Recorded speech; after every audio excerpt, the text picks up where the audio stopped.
दोस्तों आज के वीडियो में काफी महत्वपूर्ण टॉपिक पे अपन बात करने वाले हैं। जी हाँ, सीआरपीसी 125 मेंटेनेंस भरण पोषण का जो सेक्शन धारा थी उसको रिप्लेस कर दिया गया है नए कानून में। जी हाँ, मतलब कुल मिलाकर पुराना सीआरपीसी 125 था वह खत्म हो चुका है। अब न्यू इसको रिप्लेस किया गया है। इसकी जगह आया है BNSS 2023 144 धारा। जी हाँ, कुल मिलाकर ये BNSS का चैप्टर नंबर 10 में, जी हाँ, कुल मिलाकर इस चैप्टर नंबर 10 में इसके बारे में बताया गया है।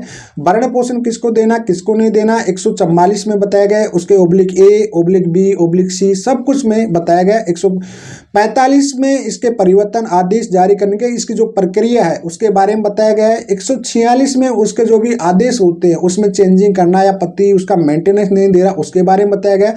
और 147 में ये चीज बताया गया है, BNS 147 की धारा में ये क्लियर बताया गया है कि भाई जो भी पत्नी गलत तरीके से अगर मेंटेनेंस ले रही है तो उसको कैसे खारिज करा सकते हो, कैसे नहीं करा सकते हो, इस सब कुछ के बारे में बताया गया है। इस वजह ये वीडियो काफी महत्वपूर्ण होने वाला है और वीडियो के अंत जरूर आप देख लेना। तो चलिए दोस्तों, नो टाइम पास नो बकवास, सीधा करते हैं काम की बात। मैं हूं हंस। लेकिन बात दोस्तों, कमेंट में नंबर ना छोड़िए अगर आप मुझसे ही बात करना चाहते हो। डिस्कशन पूरी डिटेल होती है, अपॉइंटमेंट बुक करके आप बात इसमें एक एक चीज को मैं क्लियर करने वाला हूं। ठीक है, साइड में आपको पूरा जो नया BNS 2023 आ चुके भारतीय की न्याय संहिता का जो नागरिक सुरक्षा संहिता आ चुकी है सीआरपीसी की जगह, उसके बारे में पूरी डिटेल में बताने वाला हूं। इस वजह से आप वीडियो को अंत तक जरूर मत स्किप मत करना। पति और पत्नी दोनों के लिए देखने के लिए काफी महत्वपूर्ण है, इस वजह से वीडियो को अंत तक जरूर देख लेना। जी हाँ दोस्तों, अपन बात में पूरी एक्सप्लेन करते हैं। इसको आपको याद रखना अगर आप जुडिशरी की तैयारी कर रहे हैं, क्योंकि अभी MP जुडिशरी की भी चल रही है, हरियाणा जुडिशरी की भी चल रही है, छत्तीसगढ़ जुडिशरी की भी तैयारी चल रही है। कई लड़कों को काफ़ी सारी जुडिशरी में तैयारी कर रही है। ठीक है, लोग के स्टूडेंट आप फर्स्ट ईयर के भी हैं तो भी आपके लिए वीडियो काफ़ी एक्सप्लेन के साथ रहेगा। तो पूरा 10 चैप्टर नंबर 10 पूरा क्लियर करने वाला हूं मैं दोस्तों इस वीडियो में। ठीक है, तो इसमें चलिए दोस्तों अपन बात करते हैं सबसे पहले जो कि चैप्टर नंबर 10 दिया गया है BNSS 2023 का। उसकी पहली धारा होती है 144 सबसेक्शन 1 के बारे में बताया है कि इसमें ऑप्शन दिया 144 सबसेक्शन 1/1 का 1 का ए दिया गया। इसमें बताया गया कि अगर पत्नी भरण पोषण करने में असमर्थ है उसको मेंटेनेंस दिया जाएगा। दूसरा यहाँ पे ख मतलब बी 144 सबसेक्शन 1 का बी में क्लियर बताया गया, अगर आपकी कोई भी अवयस्क संतान है, कुल मिलाकर आपकी बच्चा 18 साल से कम उम्र का है, चाहे वो लड़का है चाहे वो लड़की है, वो शादीशुदा आपकी पत्नी के साथ हुआ या आपकी गर्लफ्रेंड के साथ लिव इन में रह रहे हो, कहीं भी आप रहे हो और वहां पे आपने OTP डाला हो, बच्चा हुआ हो कोई, तो उसको आपको मेंटेनेंस देना पड़ेगा 18 साल से पहले तक। ये चीज आपको समझ लेना। 144 सबसेक्शन 1 की बी ब्लॉक में ये चीज को बारे में बताया गया। तीसरा नंबर बताया गया भैया आपके बारे में विवाहिता पुत्री, अगर आपकी पुत्री वयस्क हो चुकी है, मतलब चाहे वो लिविंग रिलेशनशिप से थी या आपकी खुद की पत्नी से उत्पन्न हुई लड़की है और वह 18 साल से ज्यादा भी हो चुकी है और उसकी शादी नहीं हुई है मान लीजिए, तो ऐसी कंडीशन में भैया उनको आपको भरण पोषण देना ही पड़ेगा। ये बात समझ लेना। अगर वो कमाने में सक्षम नहीं है और उसकी शादी नहीं हुई है और वो 18 साल से ज़्यादा भी हो चुकी है तो भी आपको भरण पोषण उसको देना ही पड़ेगा।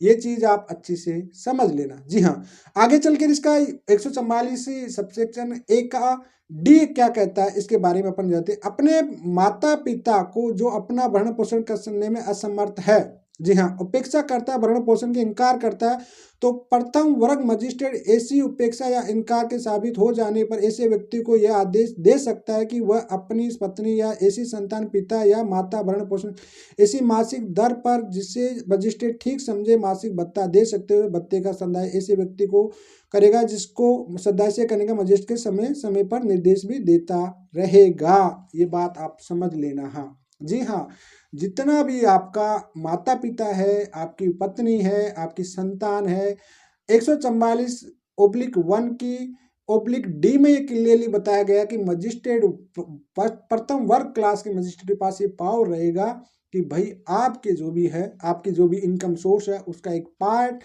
अपने माता पिता को भी देना पड़ेगा, आपके बच्चों को भी देना पड़ेगा और आपकी पत्नी को भी देना पड़ेगा। ठीक है, इससे आगे एक और आगे दिया जाए कि खंड इसमें परंतु मजिस्ट्रेट खंड ख में निर्दिष्ट अवयस्क पुत्री के पिता को निर्देश दे सकता है कि वह उस समय तक ऐसा भत्ता दे जब तक वह वयस्क नहीं हो जाती। यदि मजिस्ट्रेट का समाधान हो जाता है तो ऐसी अवयस्क पुत्री से यह विवाहिता हो जाती तो उसके पर्याप्त साधन नहीं है। तो ठीक है, अब उसकी शादी, ये तो मैंने आपको पहले ही बता दिया था। ठीक है, सिंपल सी बात आ गई यहाँ पे। तो ठीक है, यदि फिर आगे क्या बोलते हैं, यदि कोई मजिस्ट्रेट इस उपधारा के अधीन भरण पोषण के लिए मासिक भत्ते के संबंध में कार्रवाई के लिए लंबित रहने के दौरान ऐसे व्यक्ति को यह आदेश दे सकता है कि वह अपनी पत्नी या ऐसी संतान, पिता या माता के भरण पोषण के लिए मासिक भत्ता और ऐसी कार्रवाई का वेश दे जिसे मजिस्ट्रेट उचित समझे और ऐसे व्यक्ति को उसका संदाय करे जिसको सदा से मजिस्ट्रेट का समय समय पर निर्देश देता रहेगा। जी हाँ, कई बार क्या होता है कि कोर्ट में पति लोग जाते ही नहीं है,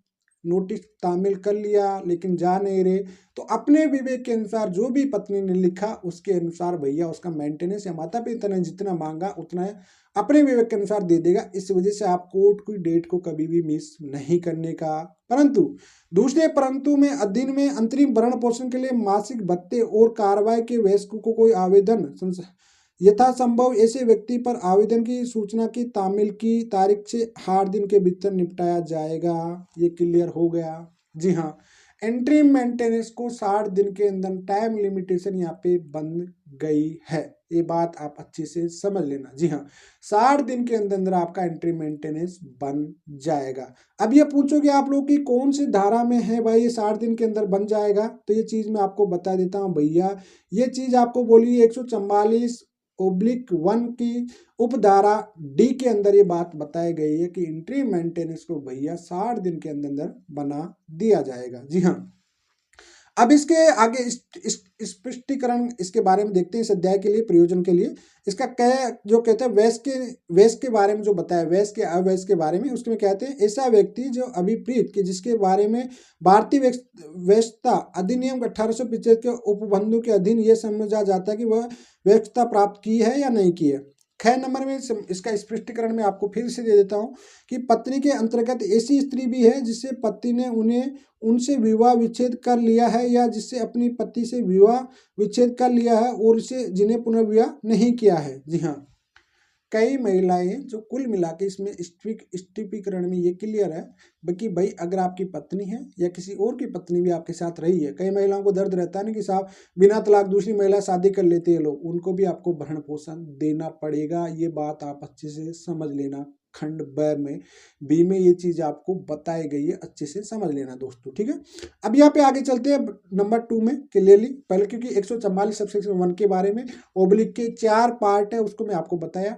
अब नंबर 2 144 सबसेक्शन 2 ओब्लिक का 2 पढ़ते हैं आपको बारे में। ठीक है, भरण पोषण या अंतरिम भरण पोषण के लिए ऐसा कोई भत्ता या कार्रवाई के लिए वयस्क आदेश की तारीख से या यदि ऐसे आदेश दिया जाता है जो यथास्थित भरण पोषण या अंतरिम भरण पोषण की कार्रवाई के व्यर्कों के लिए आवेदन की तारीख से संदेह होंगे। जी हाँ भाई, ये डेट ऑफ एप्लीकेशन सेवा, ये बात क्लियर आपको कि डेट ऑफ एप्लीकेशन से ये वाला 144 सबसेक्शन 2 के मैं क्लियर बताया कि भैया डेट ऑफ एप्लीकेशन से आपको मेंटेनेंस देना पड़ेगा। ये बात आप अच्छे से समझ लेना। जी हाँ, ठीक है।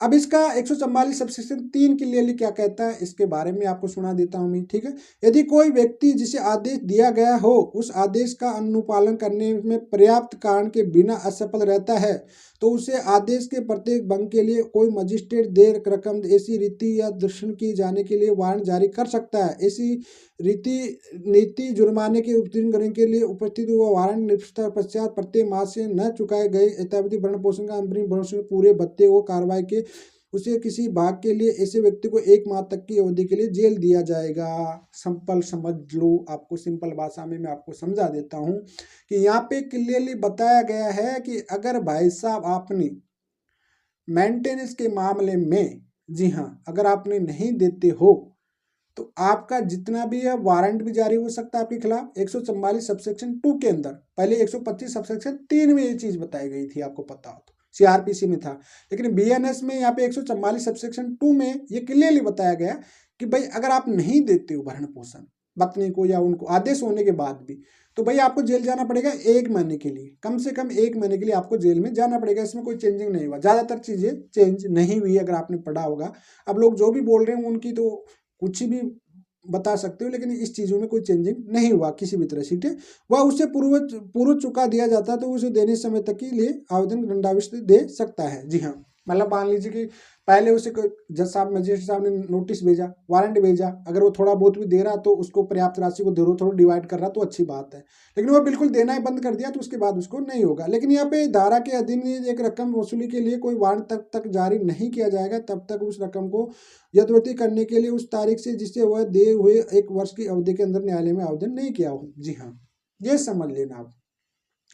कोर्ट से अगर मजिस्ट्रेट कोर्ट में आपका मेंटेनेंस बन गया, उसके बाद ऑर्डर होने के बाद अगर 1 साल तक आप नहीं देते तब जाके आपके खिलाफ ये कार्रवाई होगी। ये बात आप अच्छी से समझ लेना। जी हाँ, कुल मिलाकर आपको 1 महीने की बाद ही ये कार्रवाई होगी, उससे पहले 1 साल के बाद ही, उससे पहले नहीं होने वाली। ये मायने में आप अच्छे से बात फिट कर लेना। जी हाँ, कुल मिलाकर आपको ये चीजें समझ में आ गई होगी। बजट के सामने रद्द करने का पास ये भी आ गया, ठीक है दोस्तों, इसका ये आ गया। अब इसका स्पष्टीकरण अपन पढ़ लेते हैं, क्या क्या चीज था 144 सबसेक्शन 2 के बारे में। अपन का जो था वो चीज स्पष्टीकरण, यदि पति ने अन्य स्त्री से विवाह कर लिया है या वह रखता है तो ऐसे उसी पत्नी द्वारा उसके साथ रहने से इनकार का न्यायालय आधार माना जाएगा। जी हाँ, मतलब अगर पति रख रहा है तो ऐसी कंडीशन में पत्नी अपने मायके में बैठी हुई मेंटेनेंस लेगी, पूरे अधिकार लेगी, इससे उसके ग्राउंड भी माना जाएगा। ठीक है, इसका स्पष्टीकरण यहाँ पे क्लियरली आ चुका है।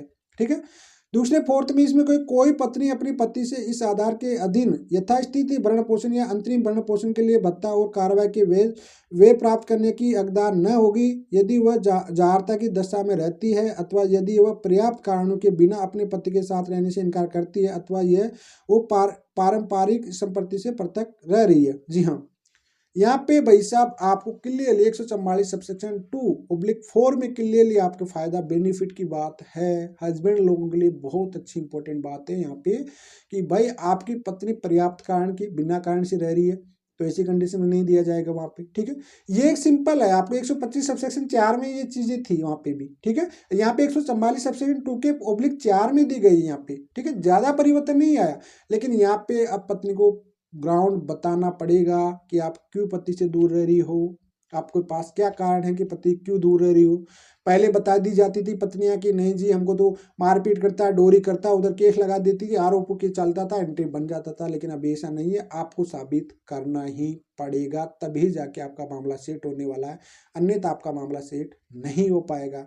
तो कुल मिलाकर आपको यहाँ पे समझ में आ गया होगा। ठीक है, अब इसके आगे की जो बात करते हैं 5वें में, क्या करते हैं इसमें, मजिस्ट्रेट ये साबित होने पर आदेश को रद्द कर सकता है कि वो कोई व्यक्ति जिसके पक्ष में इस धारा के अधीन आदेश दिया गया हो, जारता की दशा में रह रही हो अथवा पर्याप्त कारण के बिना अपने पति के साथ रहने से इनकार करती है अथवा पर्याप्त सम्मति से समर्थ है। जी हाँ, यहाँ पे 144 की धारा 2 के /5 में क्लियरली बताया अगर पत्नी एडल्ट्री में है तो भी ऑर्डर हो जाता है, उसको कैंसिल कर सकते हो। अगर वो कोई कमारी है, सक्षम है, तो भी इसको ऑर्डर को कैंसिल कर दिया जाएगा वहां पे क्लियरली। ठीक है, अगर वो एडल्ट्री में रह रही है, जारता में, जी हाँ, तो ऐसी कंडीशन में उसको दी जाएगा। और फोर्थ यहाँ पे ग्राउंड बताया कि बिना कारण से अगर वो रह रही है, पर्याप्त उसके पास नहीं है, तो भी उसको रद्द कर दिया जाएगा। ये भी पत्नियों के लिए एक इंपॉर्टेंट पॉइंट है। जी हाँ, कुल मिलाकर आपको ये समझ में आ गया होगा। तो कुल मिलाकर अभी तक मैंने 144 के सबसेक्शन 1 सबसेक्शन 2 को पढ़ा हूँ, उसके 4 पार्ट है, उसको मैंने आपको समझा दिया हूँ।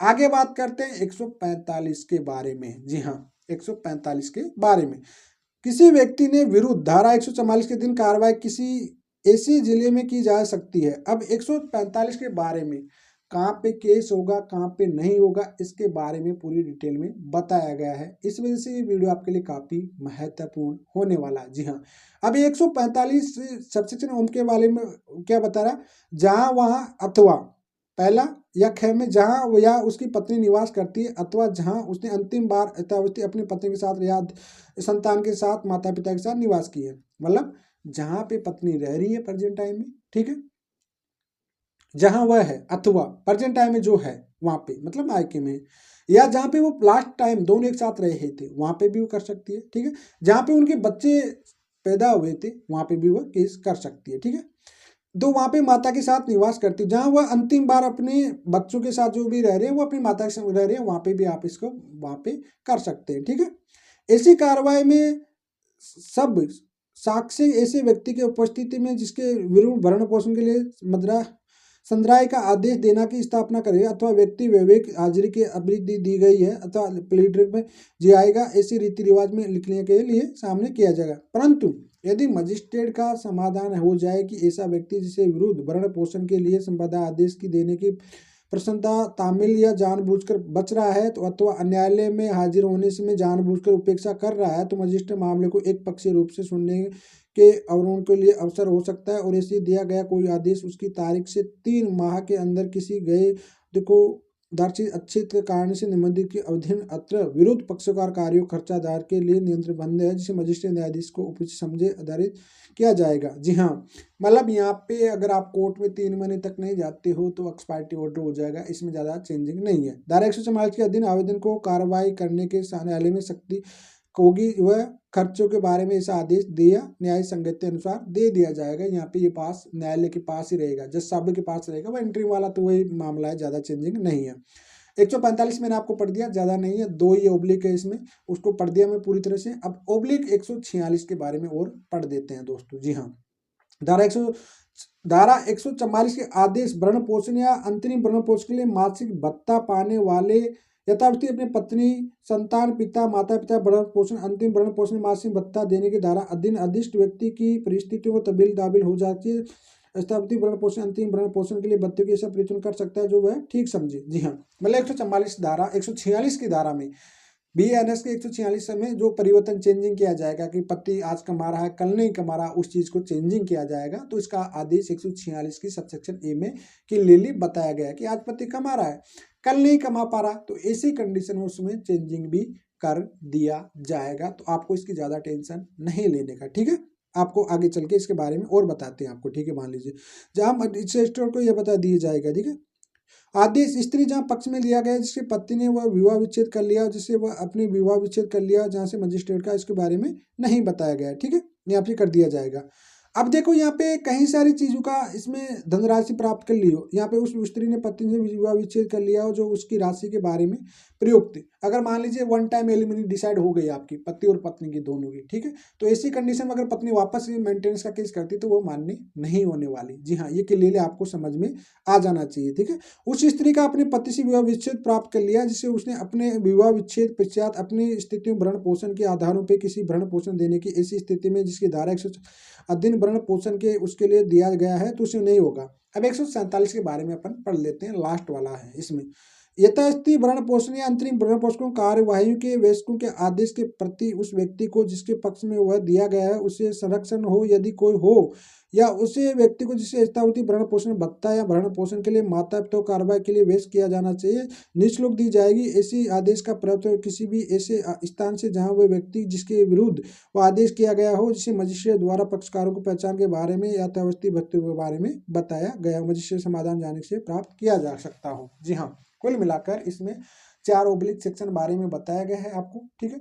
इसके बारे में PDF आपको डाल दूंगा, चाहे तो आप यहाँ पे आपको मिल जाएगी फेसबुक पेज के ब्रॉडकास्ट चैनल पे जाके, वहाँ पे देखोगे आप लोग, या टेलीग्राम के ग्रुप में भी ये इसको मैं डाल दूंगा, वहाँ से भी आप इसे डाउनलोड कर सकते हो। कुल मिलाकर तो कुल मिलाकर ये चीज़ें जो बड़ी बड़ी चेंजिंग आई है उस चीज़ के बारे में मैं इसका सेकंड पार्ट लाऊंगा, क्योंकि इसको तो मैं पूरी डिटेल में बताया हूँ आपको क्या क्या चीज़ चेंजिंग आई है क्या क्या नहीं आई है, पूरा पढ़ के बताया। कहीं लोगों को समझ में भी नहीं आया होगा, कहीं लोगों को समझ में भी आया, क्योंकि वीडियो ज़्यादा लंबा भी हो रहा था, इस वजह से मैं कोशिश किया जल्दी से पढ़ के इसको बताने की, समझ आ गया होगा। लेकिन अब इसमें क्या क्या बेनिफिट है क्या क्या बेनिफिट नहीं है इसके बारे में एक शॉर्ट वीडियो को लेके आऊंगा, इसी में आई बटन में डाल दूंगा या इसी के एंड में डाल दूंगा इस चीज के बारे में, तो उस वीडियो को आप पूरी डिटेल में देख लेना, क्योंकि वीडियो काफी महत्वपूर्ण होने वाला, वो भी उसमें पूरी चीजें आपको पूरी डिटेल में मैं बता दूंगा। जी हाँ, तो चेंजिंग जो चीज आई थी वो आपको हिंदी भाषा में समझ में आ गया होगा, ठीक है। कोई ज्यादा चेंजिंग नहीं आएगा, बस सेक्शनों के क्रमांक बदले गए हैं, वाक्य और पुरानी जो चीज़ें थी वही चीज़ें हैं, तो